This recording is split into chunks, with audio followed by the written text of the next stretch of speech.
கலை இலக்கிய இதழின் வெளியீட்டு நிகழ்வுக்கு வருகை தந்திருக்கும் உங்கள் அனைவருக்கும் என் அன்பு வணக்கங்கள்.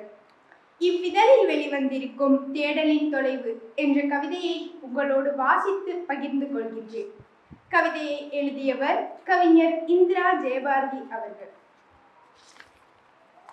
தேடலின் தொலைவு. அப்பாவின் கடனட்டை, அண்ணாவின் வண்டிச்சாவி, தம்பியின் கணக்கு புத்தகம், தாத்தாவின் மூக்கு கண்ணாடி, எதை யார் தொலைத்தாலும் தேடிக் கொடுக்கும் அம்மா பல காலத்திற்கு முன்பே தொலைந்து போன தன்னை மட்டும் ஒருபோதும் தேடியதில்லை.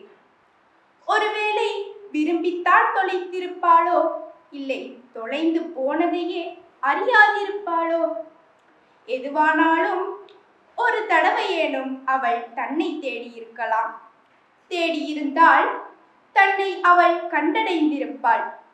தொலைக்காதிருக்க இவர்கள் கற்றுக்கொண்டிருப்பார்கள் என அதிசயங்கள் நிகழாவிட்டாலும் தொலைக்கப்படும் எல்லாமும் மீள கைவந்து சேராது என்பதை உணர்ந்து கொள்ளவாவது ஒரே ஒரு தடவை அவள் தன்னை தேடியிருக்கலாம். நன்றி.